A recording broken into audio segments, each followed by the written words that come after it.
गणेशाय नमः। श्री जानकी वल्लभो विजयते। श्री रामचरितमानस अयोध्या कांड। सुनि मुनि बचन राम सकुचाने, भाव भगति आनंद अघाने। तब रघुबर मुनि सुजसु सुहावा, कोटि भांति कही सबहि सुनावा। मुनि के वचन सुनकर उनकी भाव भक्ति के कारण आनंद से तृप्त हुए भगवान श्री रामचंद्र जी लीला की दृष्टि से सकुचा गए। तब अपने ऐश्वर्य को छिपाते हुए श्री रामचंद्र जी ने भरद्वाज मुनि का सुंदर सुयश करोड़ों प्रकार से कहकर सबको सुनाया। सो बड़ सो सब गुण गण गेहूं, जेहि मुनीस तुम आदर देहूं। मुनि रघुबीर परस पर नवहि, बचन अगोचर सुख अनुभवहि। उन्होंने कहा, हे मुनीश्वर, जिसको आप आदर दें वही बड़ा है और वही सब गुण समूह का घर है।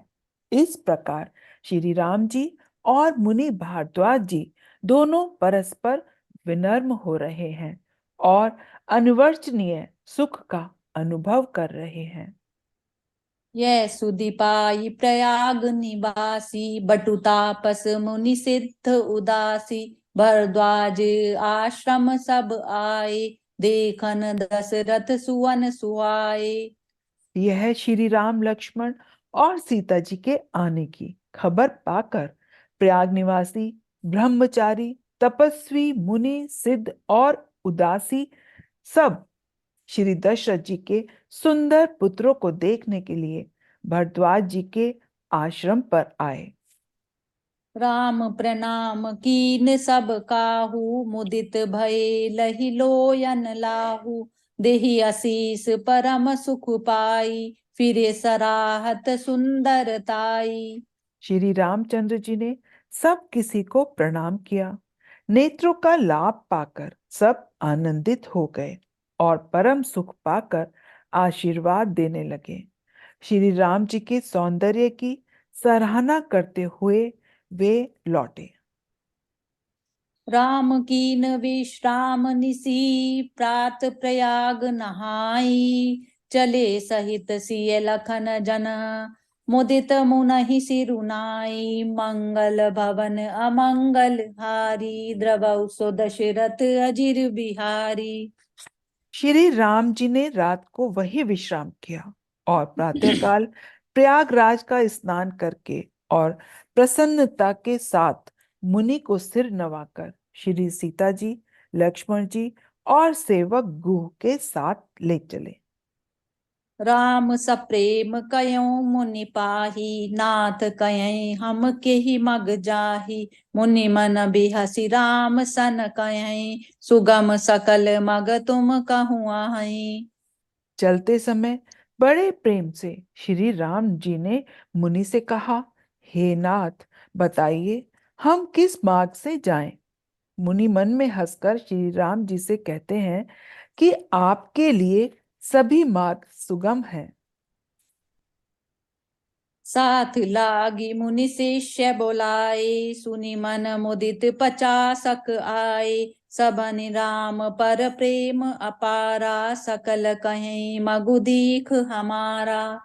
फिर उनके साथ के लिए मुनि ने शिष्य को बुलाया।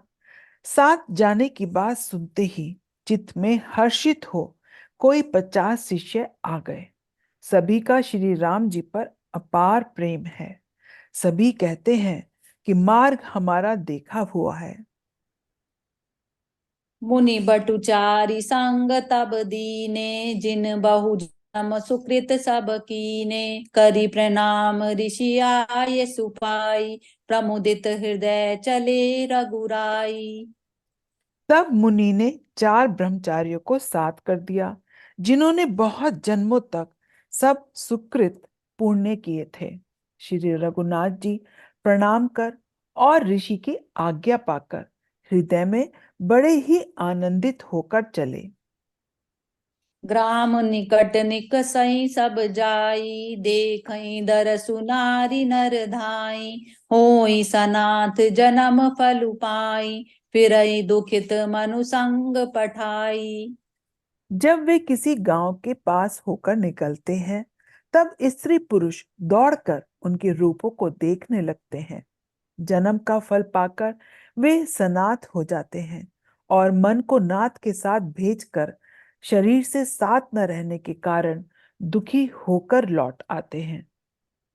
विदा किए बटु बिनय करी, फिरे पाई मन काम, उतरी नाय जमुन फल जल, जो शरीर सम श्याम, मंगल भवन अमंगल, द्रव उस दशरथ अजिर बिहारी। तदंतर श्री राम जी ने विनती करके चारों ब्रह्मचारियों को विदा किया। वे मनचाही वस्तु अनन्य भक्ति पाकर लौटे। यमुना जी के पार उतरकर सबने यमुना जी के जल में स्नान किया, जो श्री रामचंद्र जी के शरीर के समान ही श्याम रंग का था। सुनत तीर बासी नर नारी, धाये निज निज काज बिसारी, लखन राम सिय सुंदर ताई, देखी करई निज भाग्य बढ़ाई। यमुना जी के किनारे पर रहने वाले स्त्री पुरुष यह सुनकर कि निषाद के साथ दो परम सुंदर सुकुमार नवयुवक और एक परम सुंदर स्त्री आ रही है, सब अपना अपना काम भूलकर दौड़ दौड़े और लक्ष्मण जी, श्री राम जी और सीता जी का सौंदर्य देखकर अपने भाग्य की बड़ाई करने लगे। अति लालसा सबहि मन माही, नाउ गाँव बूझत सकुचाही, जे तिन महु भय बिरिद सयाने, तिन करि जुगति राम पहिचाने। उनके मन में बहुत सी लालसाएं भरी हैं, पर वे नाम गांव पूछते सकुचाते हैं। उन लोगों में से जो व्योवृद्ध और चतुर थे, उन्होंने युक्ति से श्री रामचंद्र जी को पहचान लिया। सकल कथा तिन सबहि सुनाई, मन बनहि चले पितु आय सुपाई, सुनि सबिषाद सकल पछिताई, रानी राय किन भल नाही। उन्होंने सब कथा सब लोगों को सुनाई कि पिता की आज्ञा पाकर वे वन को चले हैं। यह सुनकर सब लोग दुखित हो पछता रहे हैं कि रानी और राजा ने अच्छा नहीं किया।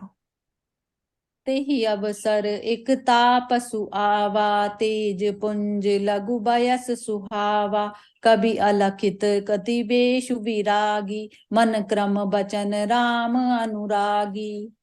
उसी अवसर पर वहां एक तपस्वी आया, जो तेज का पुत्र, छोटी अवस्था का और सुंदर था। उसकी गति कवि नहीं जानते, अथवा वह कवि था जो अपना परिचय नहीं देना चाहता था। वह वैरागी के वेश में था और मन वचन तथा कर्म से श्री रामचंद्र जी का प्रेमी था। इस तेज पुंज तापस के प्रसंग को कुछ टीकाकार क्षेपक मानते हैं और कुछ लोगों के देखने में यह अप्रासंगिक और ऊपर से जोड़ा हुआ सा जान भी पड़ता है, परंतु यह सभी प्राचीन प्रतियों में है। गुसाई जी अलौकिक अनुभवी पुरुष थे। पता नहीं यहाँ इस प्रसंग के रखने से क्या रहस्य है, परंतु यह शेपक तो नहीं है। इस तापस को जब कवि अलखित गति कहते हैं, तब निश्चय पूर्वक कौन क्या कह सकता है। हमारी समझ से ये तापस या तो श्री हनुमान जी थे या ध्यानस्थ तुलसीदास जी।